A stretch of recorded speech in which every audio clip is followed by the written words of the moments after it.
Irán no tiene límites. Irán no tiene límites. Ha decidido enriquecer uranio, sobrepasando el límite prohibido por el acuerdo nuclear. ¿Quién es el culpable? Donald Trump, los europeos y todos los firmantes del pacto. Y lo saben. Les dio miedo enfrentar al presidente de Estados Unidos e Irán tuvo que tomar una postura firme. Irán dijo que jamás bajará la cabeza ni se rendirá. El desafío ahora es para Donald Trump. ¿Qué sigue? Soy Roberto de la Madrid y desde aquí, desde el ojo del huracán, desde Oriente Medio, detrás de la razón.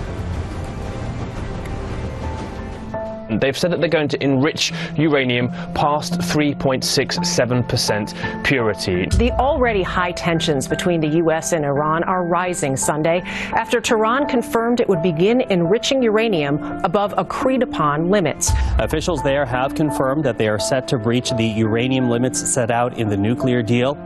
At a press conference today, Iran's deputy foreign minister said they will enrich uranium to whatever levels they want.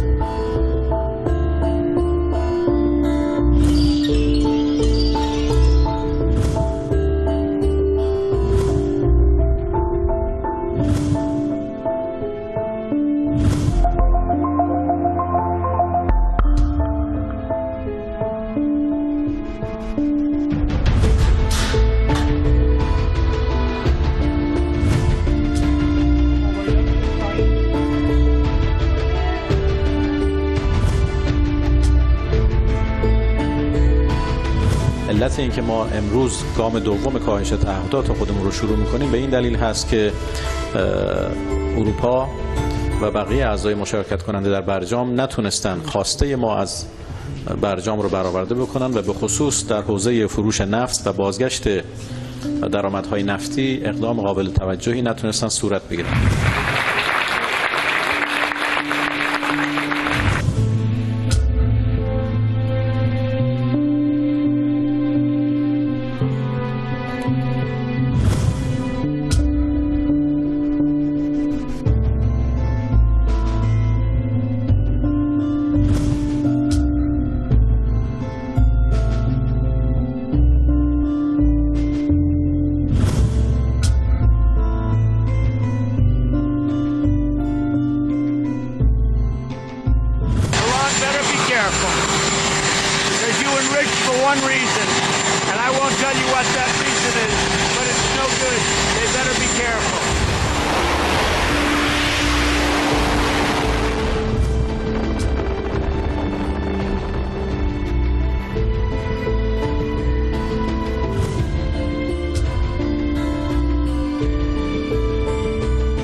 Ahí están los hechos. Como siempre le invito ahí en YouTube que si no le entiende algo, es más, si le entiende, lo invito a que lo regrese nuevamente y lo vea 2 o 3 veces el reportaje de entrada, porque ahí se establecen los prolegómenos para iniciar el debate y lo entendamos mejor. Vamos directamente con nuestros invitados. Tengo el orgullo, como siempre, Francisco José Fernández Cruz Ejera, abogado y analista político allá en Madrid, el gran Francisco, que sabe mucho y que lo estimo y que lo aprecio mucho porque además es mi amigo. Andrés Pierantoni, también usted lo conoce muy bien, analista político allá en Caracas. Andrés, gracias por estar aquí. Buenas noches en Teherán. Tengo muchas preguntas. Andrés, comienzo contigo. A ver, ¿en qué ayudará a Irán enriquecer uranio más allá del límite permitido por el acuerdo nuclear? Por favor. Bueno, muchas gracias por la invitación. Beneficia a Irán no solo desde el punto de vista político y de la negociación como tal para tratar de lograr que Europa, los 3 países firmantes en la Unión Europea, Alemania, Gran Bretaña y Francia, respeten el acuerdo, así como lo están respetando Chile y Rusia, sino que además permitiría utilizar con el 5% de enriquecimiento, en vez del límite del 3,67%, el 5% permitiría utilizarlo en la central eléctrica nuclear de Bushehr.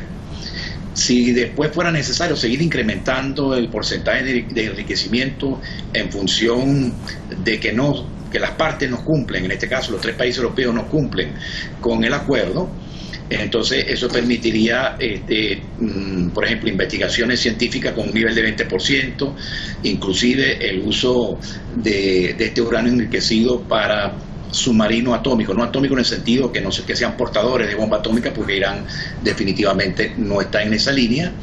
Incluso hay una fatua pues del imán Khomeini en ese sentido, prohibiendo el uso de bomba atómica, pero sí para energía de submarino. O sea, hay una variedad de usos. De hecho, Irán, antes de firmar el acuerdo, estaba operando casi en un 20% de enriquecimiento. Ahora, para llegar a la bomba atómica se necesita un 90%, y en algún momento Irán tiene planteado llegar a ese nivel. Bien. Francisco, un gustazo como siempre.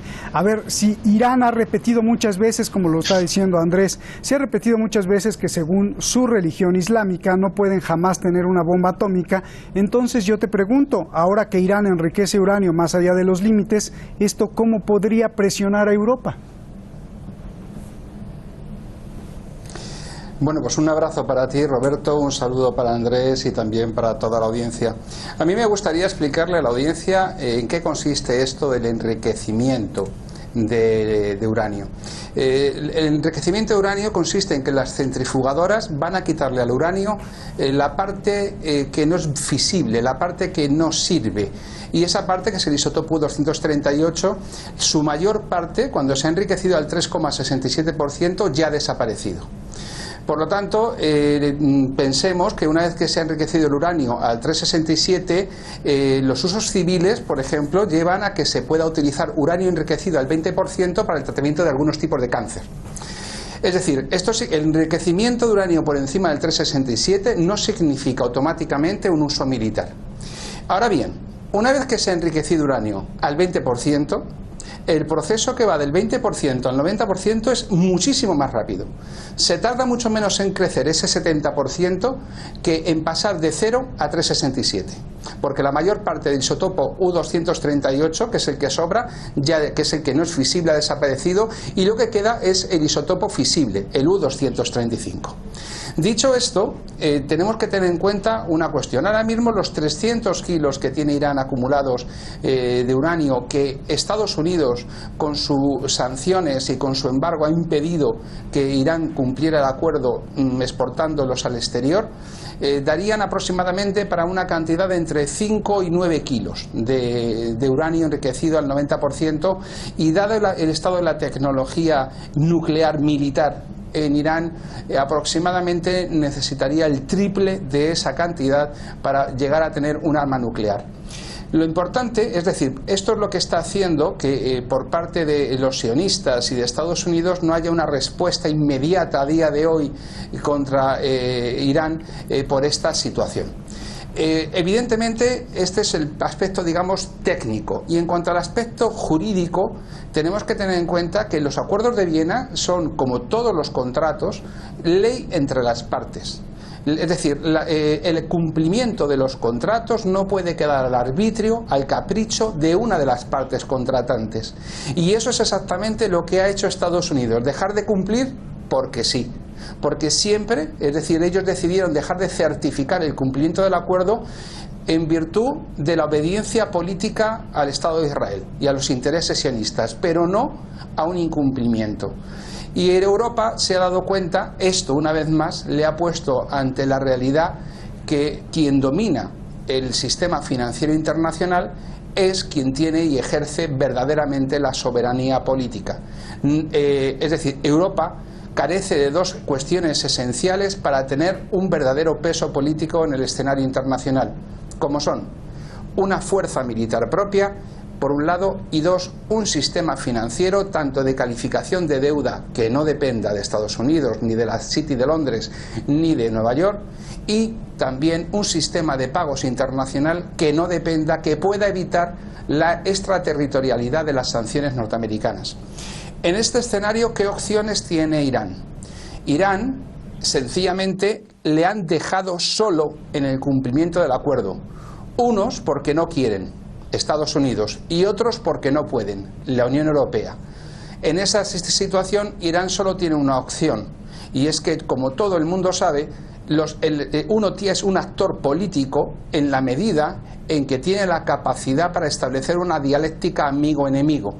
Y esa capacidad dialéctica hoy día solo se impone en el escenario internacional por medio de la posesión de la bomba y la capacidad para proyectarla. E Irán tiene uno y está en vías de obtener otro. Veremos qué hace Estados Unidos con ello. Bien.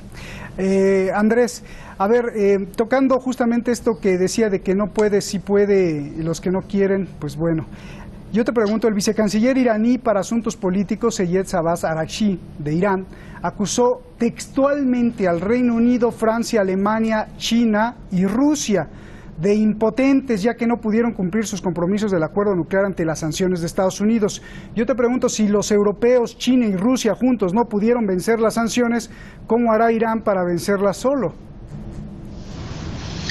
Bueno, lo que está haciendo Estados Unidos es una apuesta riesgosa también para Estados Unidos, en el sentido de que pretenden desconocer una realidad geopolítica. El problema del acuerdo nuclear y del problema de las armas nucleares que pudiera desarrollar Irán es realmente un falso pretexto. Todo el mundo sabe que eso no está planteado. El problema de fondo, el problema real, y de hecho lo han mencionado las autoridades norteamericanas, el mismo presidente Trump, es la agresiva, según ellos, política expansionista de Irán, su apoyo supuesto a la lucha de la independencia y soberanía de Yemen, su respaldo al pueblo palestino, su respaldo al pueblo libanés y a Hezbollah y al gobierno y al Estado sirio.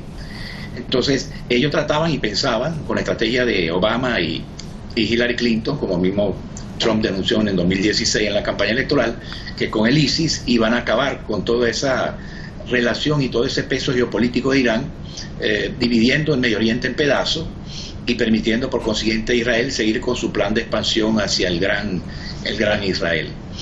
En realidad, en la medida en que Irán logre resistir estas presiones, no es menos cierto que no es simplemente un deterrente el hecho de tener un arma nuclear.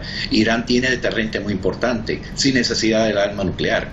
Tiene el deterrente Hezbollah, tiene el deterrente palestino en la Franja de Gaza, tiene el deterrente del mismo gobierno sirio y el Estado sirio. Quiere decir, la capacidad de contraofensiva que puede desplegar Irán desde la base de cohetes y misiles que tiene en el territorio del sur del Líbano, en el territorio del mismo Gaza, que demostró recientemente con una cantidad de más de 200, 300 misiles en un lapso de pocas horas, ya genera una amenaza muy concreta sobre Israel. Entonces, realmente es un bluff lo que está tratando de hacer Estados Unidos. Si este bluff se transforma en un ataque, en el caso, por ejemplo, instalaciones de la Guardia Revolucionaria iraní, evidentemente eso va a conllevar varias consecuencias. En primer lugar, Irán va a responder, pudiera responder sobre el estrecho de Hormuz, pudiera responder contraatacando sobre los enemigos en la zona que son Israel y Arabia Saudita, y al mismo tiempo eso terminaría de cavar un foso infranqueable entre Estados Unidos e inclusive países occidentales con Irán, que después de 40 años de la caída del Shah, Occidente, en particular Estados Unidos, no ha logrado restablecer relaciones concretas, serias, con el principal actor presente y futuro del Medio Oriente, que es Irán. Y eso terminaría facilitando, desde luego, la mayor presencia rusa y China, y sobre todo rusa, en el caso de la parte de hidrocarburos, hacia el Golfo Pérsico, hacia los en contra de todas las estrategias de Estados Unidos a lo largo desde la época de Stalin para acá. Entonces sería un autogol muy grave, geopolítico y estratégico por parte de Estados Unidos si pretende pasar del bluff a acciones de tipo militar. Por eso la Fuerza Armada norteamericana, estadounidense, ha sido muy conservadora y ha presionado contra los halcones, Bolton, Pompeo y otros, para no actuar en contra de Irán, porque saben las consecuencias que eso va a traer en el terreno militar y geopolítico. Bien. Francisco, ¿Estamos más cerca de una guerra o estamos más lejos de la guerra? Aquí hay muchas cosas que quiero preguntarte. Hay análisis geopolíticos muy opuestos. Algunos dicen que jamás Estados Unidos se enfrentará a Irán por muchas razones. Una guerra interminable, muy costosa y sobre todo porque Estados Unidos necesita que Irán sea visto como amenaza para seguir vendiendo armas a los aliados como Arabia Saudí. Hay otros análisis que dicen que todos los días crece más y más y más la posibilidad de que se desate una guerra, ya sea por error, ya sea porque Irán no está dispuesto a rendirse, además de que hay más presión militar de Estados Unidos. ¿Qué piensas tú? Bueno, yo creo que quienes dicen que estamos más o menos cerca de una guerra o que aducen que a las guerras se llegan por error o este tipo de cuestiones que me planteas, yo lo veo sencillamente como una forma de querer explicar aquello a lo que no le encuentran una explicación aunque la tenga. Y entonces le dan esa, pero no porque sea una explicación racional. Estamos hablando de que aquí se entrecruzan distintos conflictos en una misma región. Por un lado tenemos el tradicional enfrentamiento entre sunitas y chiitas. Por otro lado tenemos el enfrentamiento entre los países árabes e Israel. Por otro lado tenemos el enfrentamiento entre las distintas milicias leales como a Israel, en el Líbano, en estos lugares, la cuestión de los territorios ocupados, y al mismo tiempo nos encontramos con los intereses de tipo energético en cuanto a las distintas salidas del gas de Asia Central, bien por el Mediterráneo o bien los oleoductos o gasoductos de cada uno y por cuál es el trazado. Y a ello hay que añadirle los intereses chinos en cuanto a la nueva ruta de la seda que pretende trazar una ruta comercial que vaya de Lisboa a Pekín. Por lo tanto, se entrecruzan toda una serie de cuestiones y de intereses estratégicos verdaderamente complejos. ¿Estamos más cerca de la guerra? Bien, en este momento, ya hace muchos años, James Clark, el teniente general norteamericano, nos avisó de que había un proyecto de invadir 7 países. Evidentemente ese proyecto, esa declaración, que está en YouTube, que la puede ver cualquiera, es completamente cierta. Ahora bien, cuando se dijo aquello y cuando se trazaron esos planes, todavía no los habían ejecutado. Ahora ya se han ejecutado parte de ellos. ¿Y qué se han encontrado? Que no es lo mismo agredir, atacar, bombardear, que administrar. Ocupar un territorio significa su administración. La complejidad étnica de Irán, su extensión, su volumen de población, aunque desde el punto de vista del armamento convencional Irán frente a Estados Unidos es muy pequeño, porque estamos hablando de que Estados Unidos es el 50% del presupuesto militar del mundo y su principal industria es esa, la militar, evidentemente probablemente tendrían capacidad para destruir todo el sistema de infraestructuras de Irán a través del armamento convencional. La pregunta es, ¿y al día siguiente qué? Porque al día siguiente se pueden encontrar un avispero como ha sido Afganistán o un avispero como ha sido Irak, y no nos olvidemos que tienen otros frentes abiertos como son el contencioso con Rusia y la situación de Corea, que nadie quiere terminar de resolver, porque la idea de una Corea reunificada muy probablemente redundaría en beneficio de China en un enfrentamiento con Japón y en una situación de tensión en Extremo Oriente que Estados Unidos tampoco desea, quiere mantener el statu quo. Por lo tanto, la cuestión ahora mismo no es si estamos más cerca o menos o más lejos de una guerra. Creo que estamos exactamente igual de cerca que hace un mes o hace 2 o hace 3. La diferencia es que las circunstancias han cambiado y tenemos que esperar a ver cómo evolucionan, porque hay otro actor en este juego que ese sí tiene 100 ojivas nucleares, que es Israel, y que en un momento determinado sí puede decidir jugar por libre, forzando a Estados Unidos o arrastrándolo a una política que a lo mejor no es la que desea. No creo que en este momento el subcomando de Oriente Medio de las Fuerzas Armadas norteamericanas tenga mucho peso su opinión frente a las fuerzas de defensa de Israel. Si Israel se siente agredido, como ya ha hecho en el pasado, atacará las instalaciones nucleares iraníes. E Irán responderá con los medios antiaéreos que tiene a su alcance. Ahora, no tengo ninguna duda que no hay ni un solo soldado norteamericano que vaya a poner una bota en Irán. Nunca, de ninguna manera. Tratarán de hacer, en esta guerra de quinta generación, en el que la guerra económica, la guerra informativa, la guerra energética, todo se combina y se mezcla, tratarán de hacer colapsar el país, probablemente. Tratarán de hacer colapsar el régimen, seguramente. Tratarán de dividir a sus fuerzas armadas de alguna manera. Pues seguramente tratarán de provocar terrorismo o de provocar movimientos intestinos de revueltas, tanto en el extremo oriental como en el extremo occidental de Irán. Seguramente. Pero una guerra abierta, tal y como la hemos visto en la campaña contra Irak, seguro que no. Bien, oye, Francisco, ahí te iba a preguntar, ¿hay la posibilidad de que estemos yendo a un callejón sin salida donde la guerra sea la única opción? Te lo pregunto porque a Donald Trump pues ya se le acabaron las armas, ¿no? Lo pregunto por lo siguiente.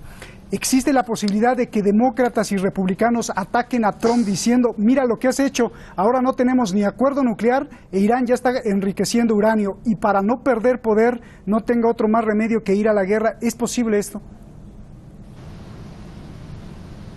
Yo creo que no.